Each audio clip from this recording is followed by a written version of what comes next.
guys, Tereza here. So today I want to share with you my son Aaron's birth story. And I have been waiting for quite some time to share this story, and I am so excited to be able to share it with you all today. Alright, so let me take you back to March 2021. It was a very sunny day here in Austin. One of those beautiful spring days where it's sunny and warm, but not too hot yet, which is a huge thing in Texas. Day after Micah's birthday, my mom had come into town the previous weekend. We had a super fun weekend together. We went to wineries. I was the designated driver in those wineries. We got to celebrate Micah's birthday. They ate all the oysters and we had so much fun. I was 42 weeks and 3 days pregnant. We had done a scan couple days previous to that just to check my amniotic fluid levels and to check on baby to see how he was doing. Everything turned out really well. We didn't have anything to worry about, but I had known probably from the very beginning I did not want to go over 43 weeks. So at 42 weeks and 3 days, we decided it was time to nudge our baby very gently into the world. Under the guidance of my midwife, I had decided to take castor oil, or Midwife's brew. It was a cocktail of castor oil, almond butter, prosecco, lemongrass essential oil, and apricot nectar. You mix that all together and you drink it. And this was all under the supervision of my midwife. So I was not doing this alone or anything like that. She told me exactly how much of each of these to put together, mix it. She told me exactly what times to take it, what to eat before that. So I had a big hearty breakfast before. Or while I was taking it. I took my first dose around 8 a.m. Nothing was really happening for the next couple hours. Micah and I enjoyed breakfast outside. We had had a busy weekend with my mom, so it felt really nice to be home that day. And we sat in our backyard and ate food. He made a giant omelet that we had. Omelets are his special. And about 2 or 3 hours later, I was to take my second dose. So I took second dose of castor oil, same thing, all over again. And once again, my midwife called to check in on me to see how I was doing, and not much was happening at all. So after I took the second dose of castor oil, I slowly started feeling a little bit nauseous. I had no giant bowel movements at that point from all the castor oil or anything else really. There was absolutely no signs. I just started feeling like I have a lot of castor oil sitting in my stomach, which is exactly what happened. So I decided to go on a little walk around the block, around the neighborhood, just to get things moving a little bit. And I did that, and I kind of felt a little tired and maybe a little bit nauseous. Nothing major though. My midwife was scheduled to come back and check in on me at 3 p.m. And so Micah and I, we cleaned up after breakfast, and then we mostly just hung out and rested and chilled out, waiting for them to arrive to check in on me. We were sitting here on this very couch. Micah was sitting exactly where I'm sitting, and I was kind of leaning against him here, taking a little nap. We were literally waiting for them to just drive up. They were about to be here. And suddenly I heard a pop. And I wasn't sure if I imagined it or what it was. I asked Micah, hey, did you hear this pop? He didn't hear anything. I was like, okay, well, I don't know. Must have imagined it. Must have been something outside. Whatever. Went back to napping for a little bit. And then as it was getting really close to the midwife's arrival time, I got up to go use the restroom.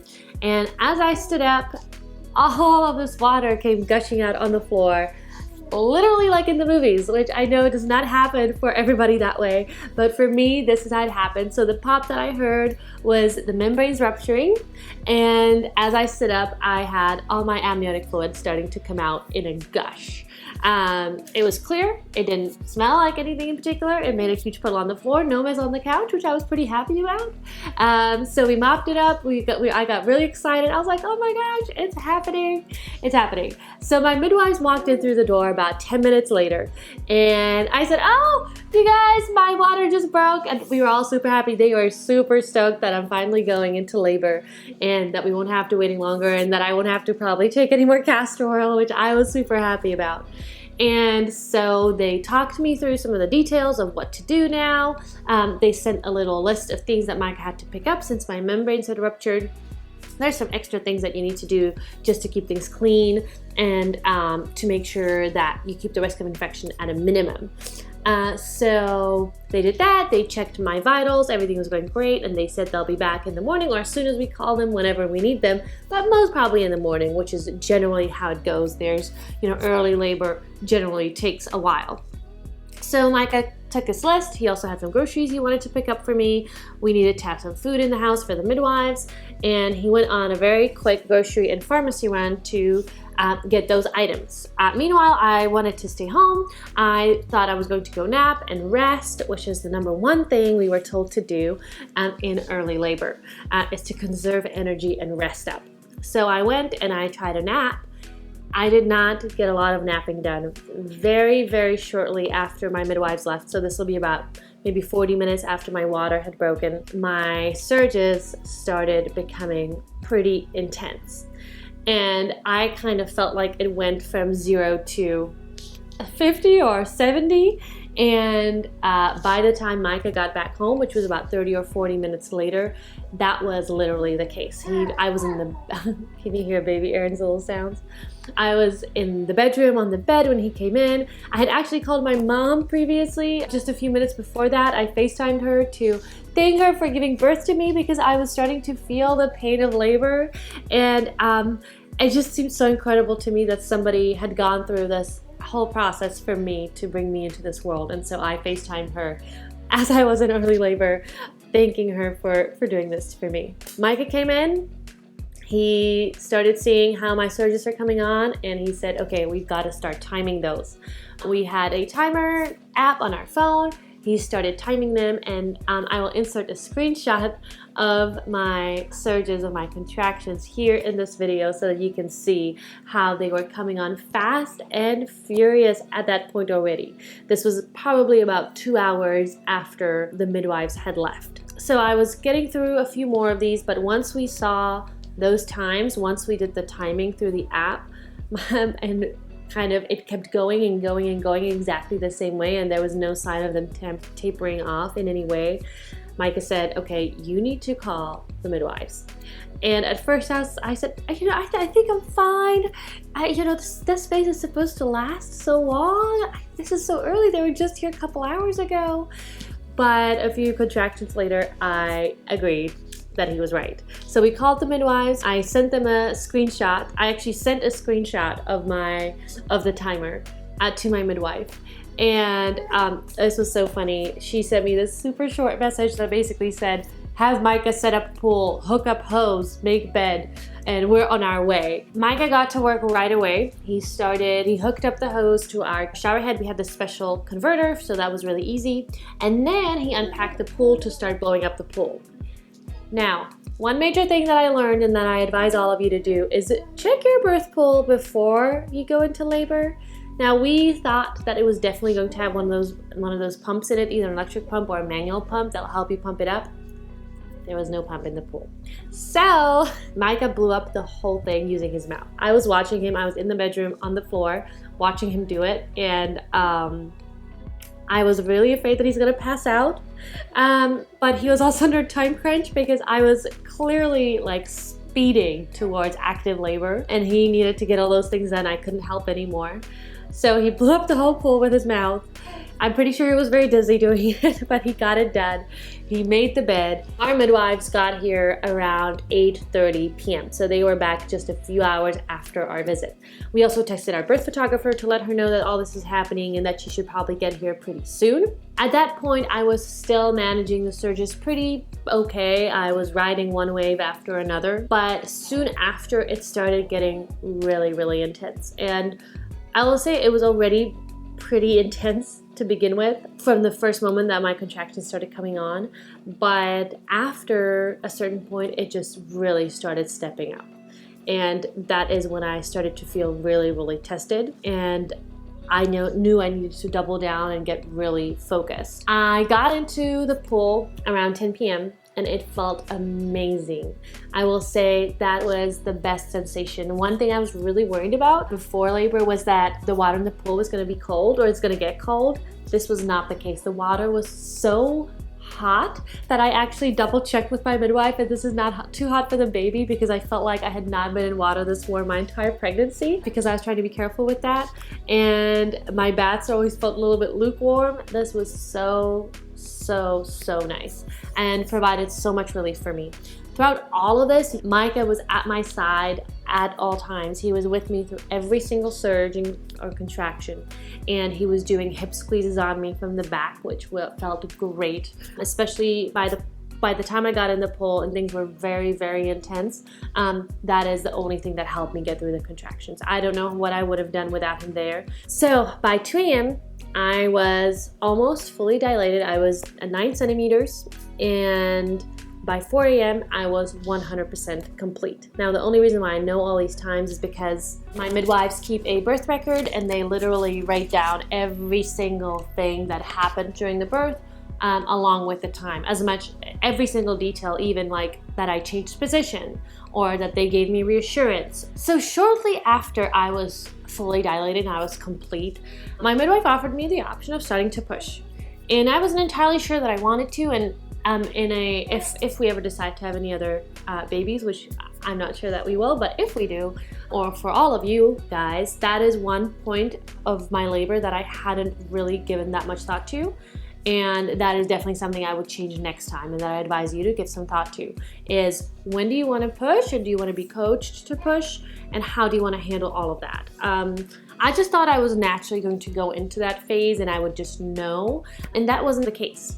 So I was given the option of pushing, and at that point, that was 4 a.m., so I had already been in labor since at least 6 p.m. the previous day. I was pretty ready to meet this baby and for this to be over. And so when I was given the option to start pushing, I said, you know what, let's just try it. What do we have to lose? My midwife brought out this medieval looking birthing stool, but I will tell you, it was so comfortable. I definitely understand the purpose of them now. And we started pushing. At first, my midwives were helping me learn how to push. That was something that I needed to find in my body, figure out how to do it, and they were kind of coaching me through that, which was really helpful. So I pushed, and I pushed for an hour, and then I pushed for another hour, and I pushed for a total of 3 hours. And I pushed in different positions. I was on the birthing stool, I was in a child's position on my bed, I was on my side, I was standing, I was in many different positions for those 3 hours. After 3 hours of pushing, I was starting to get really, really tired. And during labor, sometimes I felt like I really wanted just a 5-minute break. But in labor, and for those of you who have been through labor, you obviously know this, that is not an option. Your surges just keep coming like tidal waves, and you can't stop that even for a second. So after I started getting really tired, what I would do is I was sitting on my birthing ball. By the way, best purchase ever. If you're out there trying to figure out whether to get a birthing ball or not, I say 100% get it. I think this is the best $25 that I've spent in my entire life. I think I got every single cent's worth out of that. I used it so much when I was pregnant, I used it so much during labor, and I use it now so much with our baby. Okay, back to what I was talking about. I was sitting on the birthing ball, and Micah was behind me, and when every surge came, he would squeeze my hips real hard to help me get through it.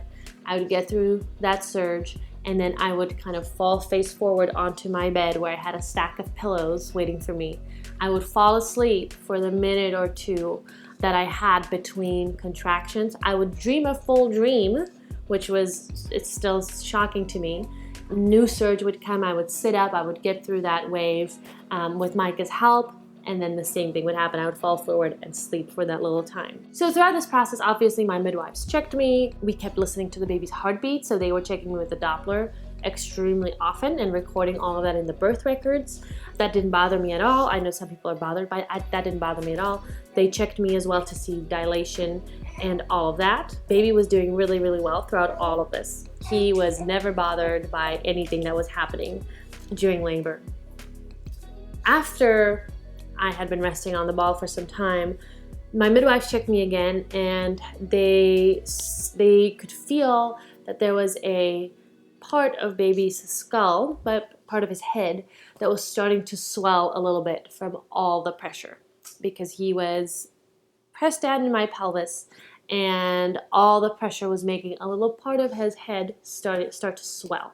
That is something called caput, but I think you pronounce it differently. Caput? I don't know. So at that time, they decided to put me on an IV at home. They were able to do that just with some fluids to help me stay hydrated and to maybe help my sturgis ease off a little bit so that I could get a little break.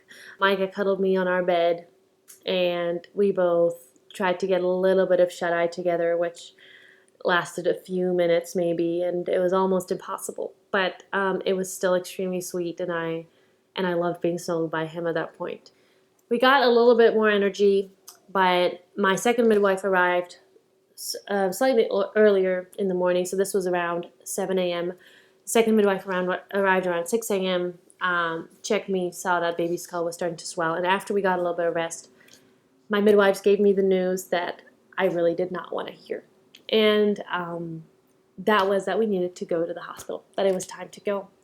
That despite all of my pushing, my baby just was not descending into my pelvis, that he was at the 0 station or slightly below, but despite my great pushing and my body doing everything it was supposed to do, he was not descending through the pelvis. I did not want to hear this news. This was not part of my plan. If you've been following me for any amount of time, you will know this. I had dreamt of a home birth my entire life. And to be told at that point that it was time to go was extremely hard. This was so not part of my plan that I hadn't even packed a hospital bag.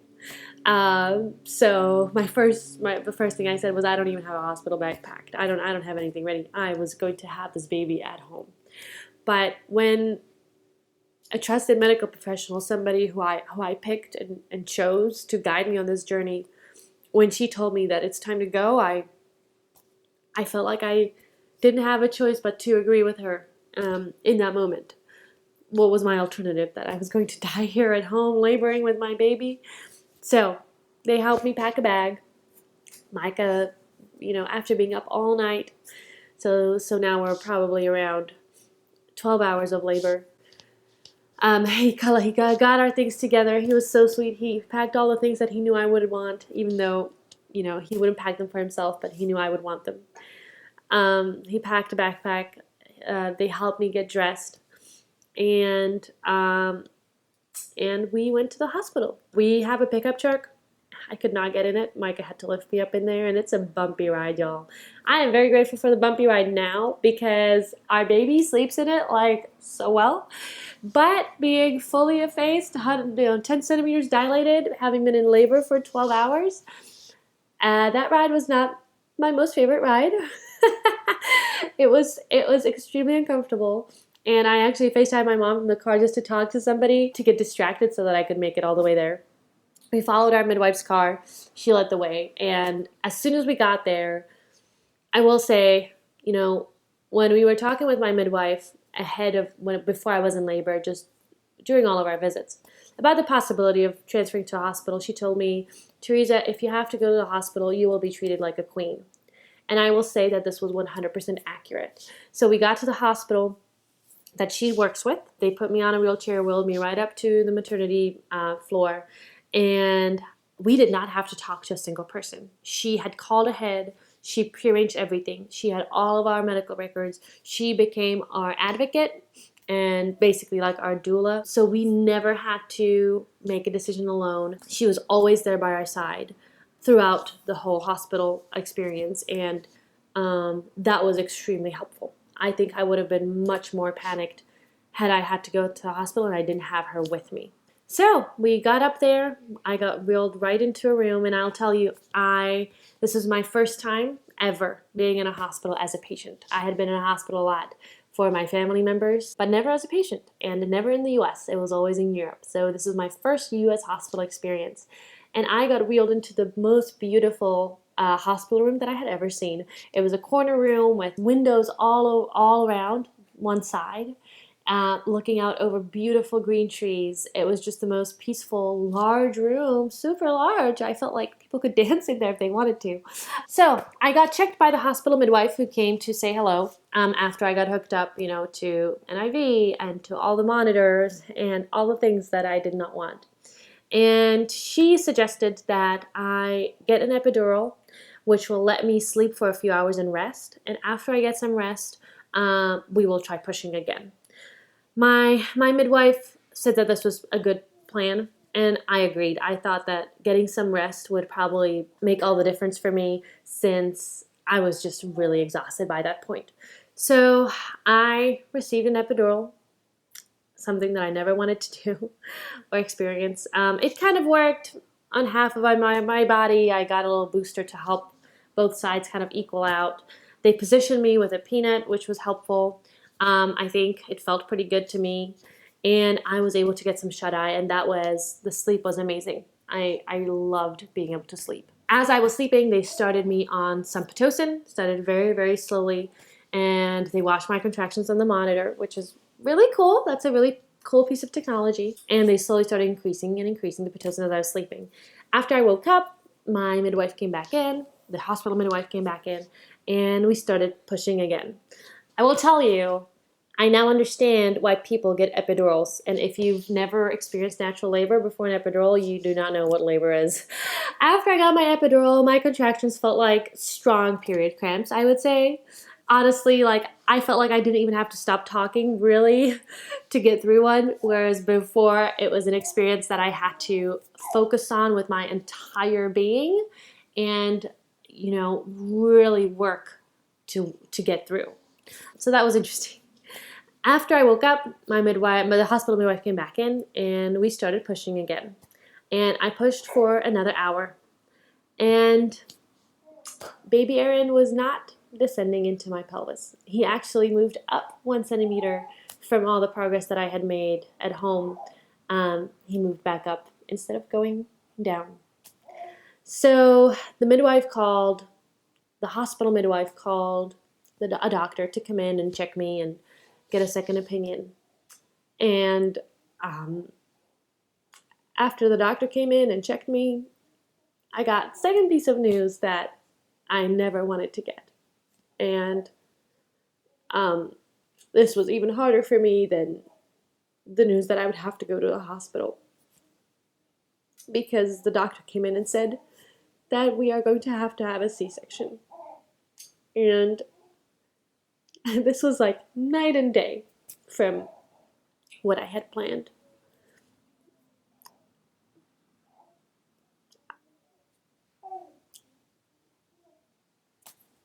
I always saw my baby be born at home into Micah's arms, and now I had to come to terms very fast with the reality that was not going to happen, that I was going to have surgery for the first time in my life, that an operating theater was going to be the first place that my baby sees,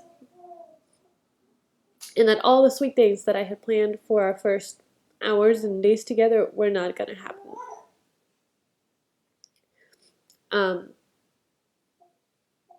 I know a lot of you will say, well, you should be happy that you're healthy and your baby's healthy and baby's here. And yes, that is 100% true. And I'm so grateful. And he is a perfect little baby. And I do have to continue the story to tell you how it ended, but it's not as simple as that. There is definitely an element of mourning that comes with it, and acceptance. And the whole experience did start feeling a little bit like I was a passenger or a character in somebody else's story. Micah got all suited up, my midwife got all suited up, and 20 minutes later I was in the operating theater, and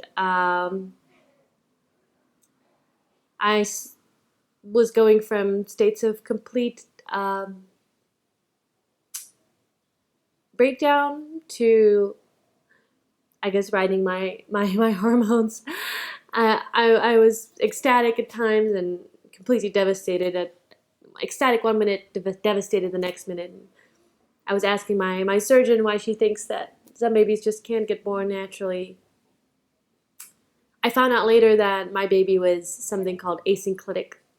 Asynclitic birth means when the baby's head does not complete the rotation inside the pelvis, and instead the baby gets stuck with their head like this, and that's how they're trying to go through the pelvis. So their head is not presented properly through the most narrow part of their head. Instead, they're presenting through a much wider part of their head, and they're at an angle, and so they're not able to make the journey down through the pelvis. So they gave me a shot that I lost sensation completely in my lower body. This was not the case with the epidural. I just felt numb with the epidural, but I could move my limbs and I knew they were there. With this shot, I completely lost all sensation. I had to focus a lot, not to panic. That feeling was it was making me a little panicky, but I managed to just focus down. Baby Aaron came out in a matter of few short minutes. He came out very lively, flailing and crying and all those lovely things. And they brought him to me and kind of, laid him on my chest on the operating table. But at that point, I was starting to feel really, really unwell. And I wasn't able to really hold him or caress him or kiss him the way I planned or do all the things that I had planned. Like delaying, clamping his cord and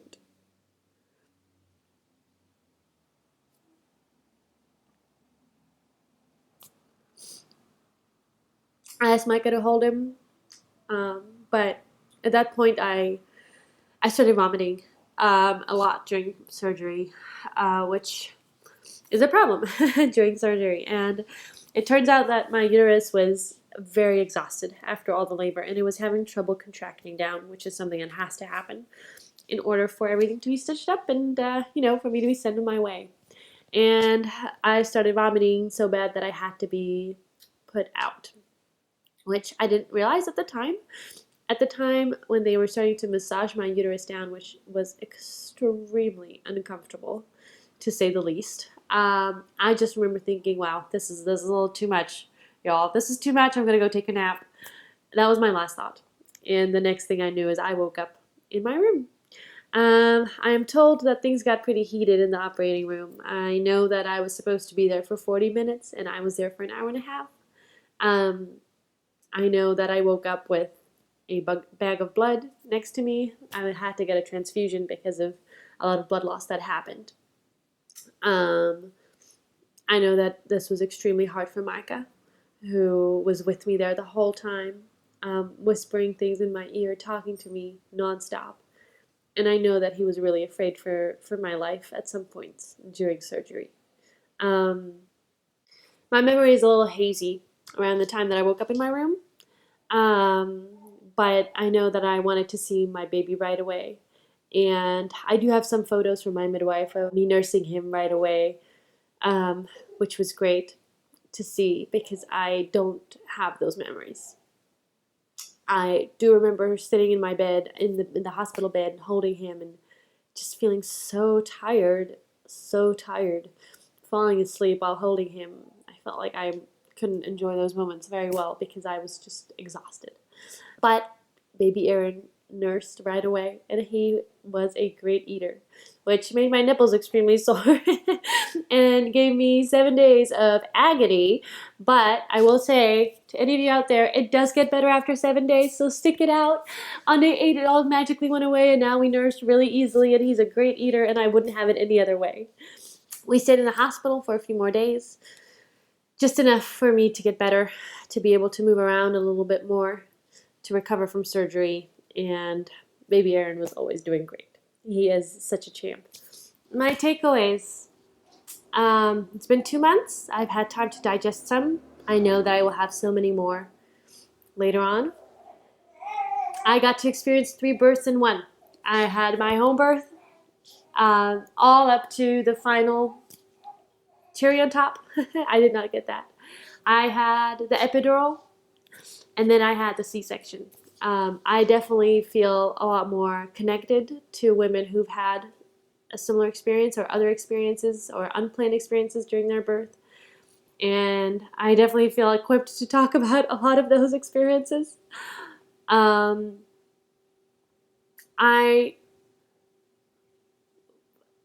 was asked, or a friend of mine had suggested that we should have gone to the hospital much earlier, or that I didn't have to go through all of the labor at home.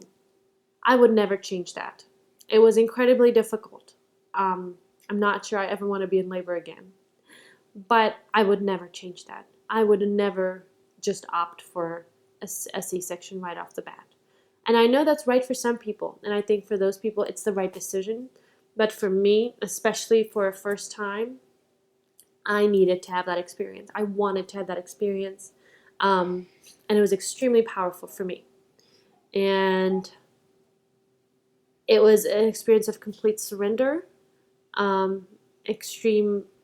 I had to be extremely strong throughout all of it, and just trust the process, and trust the people around me. And trust is not always super easy for me, but I am extremely grateful for every part of it. I'm so grateful that baby Aaron is here, and that he's a healthy, happy boy. And I'm so excited for all the times that we will have together.